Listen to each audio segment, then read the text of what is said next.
Ce lundi 2 octobre marque la reprise des travaux judiciaires des cours et tribunaux de la République, conformément à l'article 75 du décret relatif à l'organisation judiciaire du 22 août 1995, faisant injonction aux différents membres du corps judiciaire d'entamer l'année judiciaire le premier lundi du mois d'octobre et de la terminer le dernier vendredi du mois de juillet. Je ne saurais ouvrir avec vous cette année judiciaire sans saluer la mémoire des magistrats victimes de l'insécurité. Nous en profitons pour présenter à leurs familles, leurs amis et leurs collègues les plus sincères condoléances du gouvernement et du peuple haïtien. Peu importe comment on engage le débat sur l'état de la société, ou le lieu duquel on constate ou juge cet affaissement généralisé, c'est à la justice que l'on pense. Et l'on a raison. Il y a un cruel besoin de justice et une urgence pour que notre système fonctionne, que chacun puisse faire son travail dans les meilleures conditions qui soient,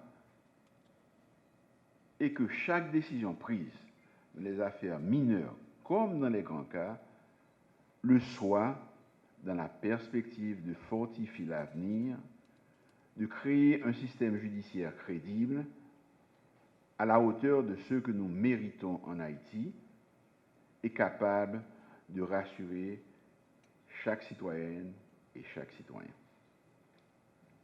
Mesdames et messieurs, toute société se fonde sur la justice dans laquelle elle puise les raisons et les moyens de son épanouissement. La justice, quand elle arrive à agir sensiblement sur les manières de vivre avec soi et avec les autres, se donne la capacité d'accompagner la population dans les actes qu'elle pose au quotidien. Nous avons la responsabilité d'être plus exigeants et combattre ensemble toutes les formes de falsification morale qui prennent le dessus sur la rectitude et la bonne marche de notre système judiciaire. Les années passées ont été difficiles pour le système judiciaire haïtien. Il nous appartient à tous de mener le juste combat de réparation afin de maintenir en équilibre au milieu du bruit et de la fureur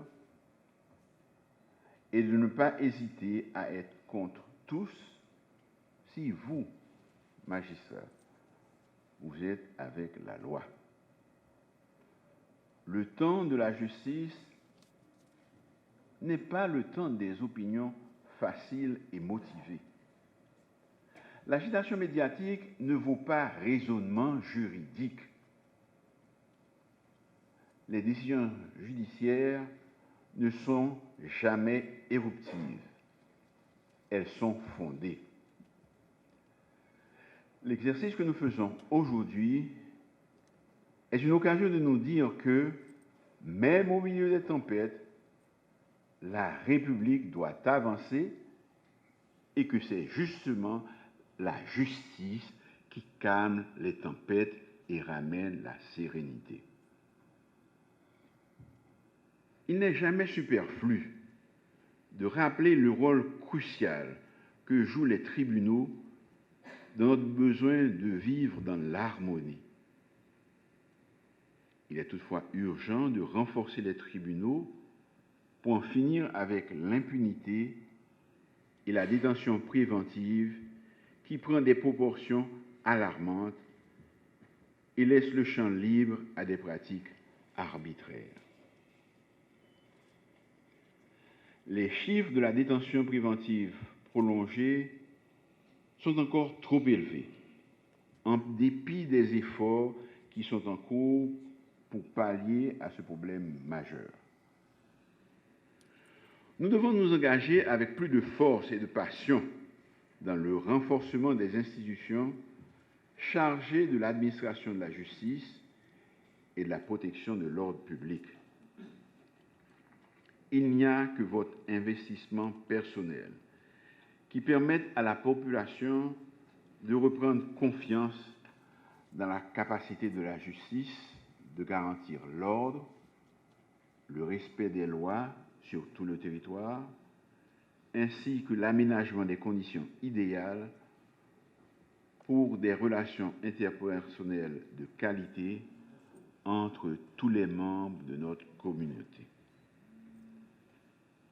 Seule la justice bien distribuée nous aidera à devenir plus fraternels et à protéger tout le monde et surtout à voler au secours de nos sœurs et frères défavorisés, fragiles et faibles. On ne doit pas perdre de vue que beaucoup de conventions, d'accords et de traités nous lient avec la communauté internationale. En ce sens, seul un système judiciaire national, bien géré, a le pouvoir de nous donner les moyens de parler aux autres peuples du monde avec honnêteté et dignité. La justice et les valeurs qu'elle promeut nous aident à être plus forts, plus cohérents et plus impliqués au niveau international. Mesdames, Messieurs, je veux profiter de cette audience solennelle pour souhaiter à tous les membres de l'appareil judiciaire haïtien une bonne et heureuse année judiciaire, malgré les conditions difficiles dans lesquelles fonctionne le système judiciaire haïtien. Dois-je ajouter que la réforme de notre système judiciaire est une tâche de longue haleine qui devra retenir l'attention de tous les gouvernements. Je veux également profiter de cette reprise pour rappeler que l'état de droit dont nous rêvons tous ne verra pas le jour sans une justice forte, équilibrée, équitable, impartiale, à la hauteur des exigences de la nation haïtienne. Palliatif de Thémis, la déesse de la justice, le glaive est une incarnation à la fois de la force, de l'aspect répressif de la justice et du pouvoir immédiat des décisions de justice. Mesdames, Messieurs, ce lundi 2 octobre 2023 pourrait également nous permettre de faire le bilan non seulement des activités judiciaires 2022-2023, mais aussi celui de nos comportements comme membres de l'appareil judiciaire haïtien, objet de critiques acerbes et de dénigrement, malgré les efforts consentis par beaucoup de juges, commissaires et certains membres de ce corps. Je vous rappelle que la justice est avant tout un idéal éthique, un principe moral qui trouve son sens métaphysique, psychique et spirituel dans le fort intérieur des magistrats vertueux, car avec des bons magistrats, même les lois injustes peuvent encore être supportables, disait Platon dans l'un de ses livres, dans l'un des livres de son œuvre majeure, La République. Mesdames, Messieurs,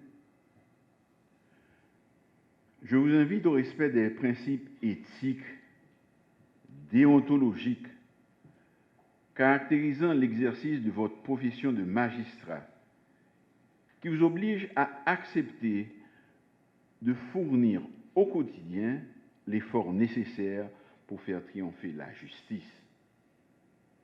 En réalité, énormément de choses pour le bon fonctionnement de la justice dépendent des magistrats. De tous les côtés, il nous faut plus d'engagement, plus d'écoute pour leur permettre de faire leur travail. La situation de la justice haïtienne est alarmante, comme nous l'avons expliqué précédemment. Et il va de soi que nous devons absolument maîtriser cette situation. Pour ce, il nous faut, tous ensemble, analyser chacun des paramètres qui entravent la distribution saine de la justice. Ensemble, nous devons apporter également des corrections. Pour la reprise des travaux des cours et tribunaux de la République pour cette année judiciaire 2023-2024, c'est mon message le plus profond à l'endroit des magistrats, car, dois-je le rappeler, l'éthique des magistrats est une garantie pour les justiciables et incite la confiance de tous dans le système judiciaire haïtien. Pour y arriver, et il le faut, une collaboration parfaite entre les pouvoirs de l'État est indispensable, notamment entre le Conseil supérieur du pouvoir judiciaire et le ministère de la Justice et de la Sécurité publique. Quand nous avons tous conscience que les choses vont mal, nous pouvons les réparer. Quand nous savons ce qu'il faut faire, il faut que nous nous donnions les moyens de le faire, pour chacun et pour tous. Un peu comme partout dans l'administration publique et dans d'autres secteurs de la vie nationale, il y a eu d'énormes déperditions ces 12 derniers mois. Nous nous réjouissons d'accueillir dans nos parquets et tribunaux de paix de nouveaux magistrats formés à l'école de la magistrature et je leur souhaite bonne chance et bon parcours. Conscient qu'il nous faut encore en former d'autres, consolider le système judiciaire, le ministère de la Justice et de la Sécurité publique a procédé récemment à des recrutements directs pour intégrer des nouveaux parquetiers et parquetières. Les sélectionnés vont également recevoir une formation à l'école de la magistrature. Vous êtes tous, à quelque échelon que vous servez, la justice, précieux pour notre pays qui attend beaucoup de nous. Servir la justice, c'est servir la paix, la cohésion sociale, le progrès et l'avenir. Nous comptons sur vous tous. Nous comptons sur vous pour contribuer à un niveau quelconque à la distribution de la justice, pour tout mettre en œuvre afin que nos compatriotes puissent dire avec fierté qu'ils ont confiance dans la justice de leur pays. Et mieux encore, qu'aucun d'entre eux ne soit plus jamais tenté de se faire justice eux-mêmes. Bonne et fructueuse année judiciaire 2023-2024.